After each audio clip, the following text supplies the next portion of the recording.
voy a contar la historia del capitán de infantería Enrique Amador Asín, capitán del Regimiento de Infantería Melilla número 59, que fue condecorado con la Cruz Laureada de San Fernando por la defensa que hizo de la posesión de Dar el Qadani durante los días 23 al 25 de julio de 1921.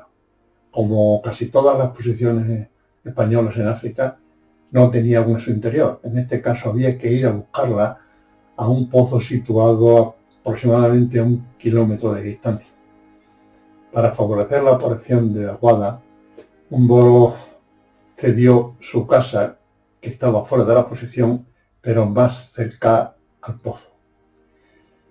Desde la casa, que fue guarnecida por el capitán Amador y su compañía, vieron cómo la posición principal se preparaba para abandonarla, porque habían llegado a un acuerdo con el enemigo, acuerdo que el enemigo no respetó, y cuando los soldados estaban desprevenidos, lo asaltaron matando a casi todos.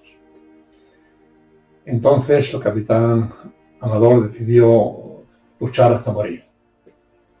Siguieron luchando durante 2 días sin agua y sin comida, hasta que rompieron el enemigo el parapeto que defendía la entrada.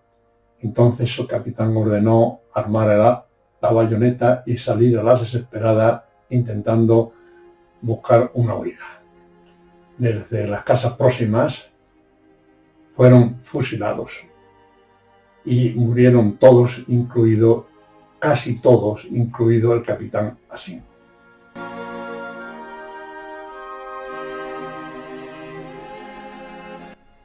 El capitán Amador nació en Alicante en 1890. Con 17 años ingresó en la Academia de Infantería. Durante la Guerra de Melilla fue destinado a petición propia al Batallón de Cazadores de Barcelona, con el que operó en esa guerra famosa por la batalla del Barranco del Lobo.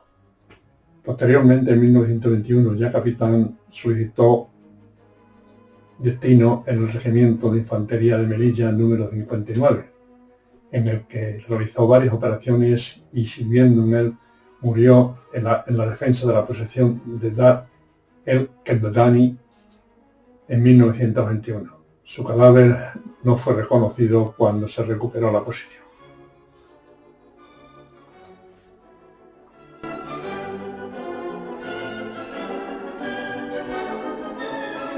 El territorio de la comandancia de Melilla estaba dividida en 5 circunscripciones.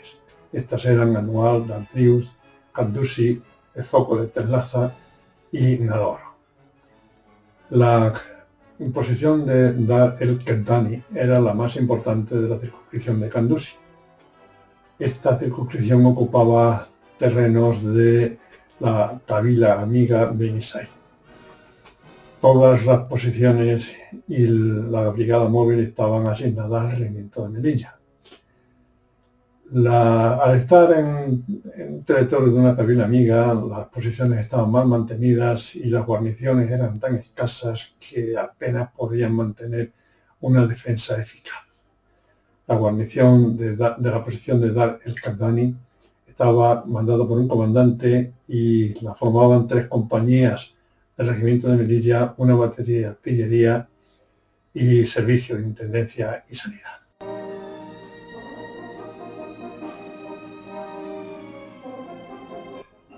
El día 22 llegó a la posición el coronel jefe del regimiento de Melilla, Silverio Araujo, con la brigada móvil. Había recibido órdenes de establecer una posición cercana a Fraun que acortase la distancia de Anual al mar. Al llegar a la posición, se encontró que ésta no tenía agua y que había que salir a buscarla a un pozo situado a una distancia de 1 kilómetro aproximadamente. Un jefe moro ofreció su casa, que estaba situada aproximadamente a 1 kilómetro de la posición, pero fuera de estas. Fue destinado a guarnecerla la 6ª compañía del 3er batallón, con unos 106 hombres, y que mandaba el capitán Amador. Nada más llegar a la posición, se encontró con que el enemigo la utilizó y no dejó de utilizarla mientras duró la resistencia, de manera que no pudo recibir ninguna ayuda de la posición principal. La posición principal, como estaba en territorio amigo, estaba mal mantenida y dentro del recinto no cabía la columna móvil. Encontrándose sin agua, con escasez de suministros, el coronel Araujo ordenó un convoy que se dirigiera a Candusi. Candusi estaba a unos 14 kilómetros de distancia. Convoy que regresó al día siguiente por la mañana sin novedad.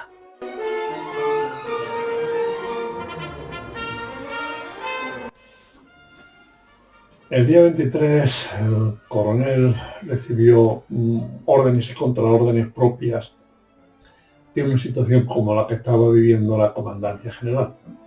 Recibió una orden de retirarse sobre el río Quer, pero cuando estaba llevando a cabo los preparativos para efectuarla, recibió una contraorden, a la vista de lo cual el coronel decidió mantenerse en la posición. Esta contraorden llegó tarde para varias posiciones de la circunscripción que ya habían sido evacuadas y sus guarniciones atacadas inmediatamente por el enemigo. La posición de Cabdani se quedó sola, limitada a sus recursos y en medio del territorio enemigo. Ese mismo día se intentó llevar a cabo la guada, pero no se consiguió y la posición fue hostilizada día y noche.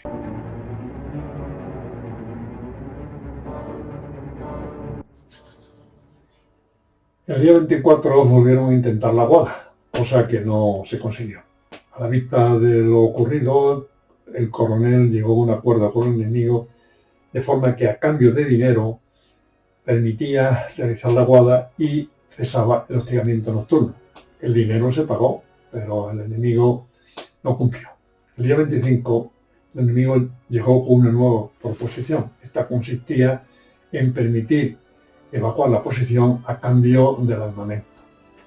El coronel reunió a sus oficiales y le hizo votar por las siguientes tres proposiciones: resistir hasta morir, intentar una salida que causaría muchas bajas o aceptar la proposición del enemigo de evacuar a cambio del armamento. 3/4 partes de sus oficiales aceptaron esta última proposición.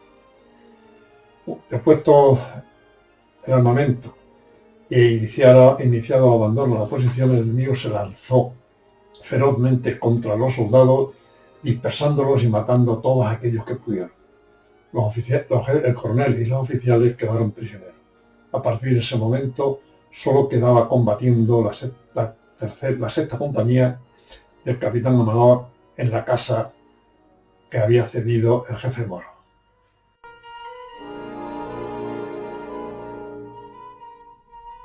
Desde el primer momento la casa fue utilizada por el enemigo y quedó aislada de la posición principal, de manera que no pudo recibir ninguna ayuda de esta. El día 24, un cabo y 12 soldados voluntarios consiguieron llegar a la posición principal a costa de un herido, pero no pudieron regresar por el fuego del enemigo. El día 25 recibieron proposiciones de rendición, pero fueron rechazadas. Poco después recibieron órdenes de la posición principal de que se preparasen para abandonar la posición de acuerdo con lo que había negociado el coronel con el enemigo. El capitán desconfiado colocó en la terraza del edificio a 40 soldados al mando de un teniente. Desde allí vieron lo que pasó en la posición principal. A partir de ese momento, el capitán Amador decidió luchar hasta el final.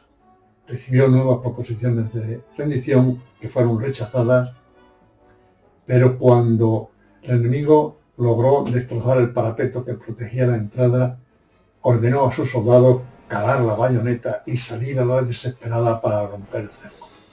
Fueron fusilados a mansalva y murieron casi todos los defensores, incluido el capitán Asín.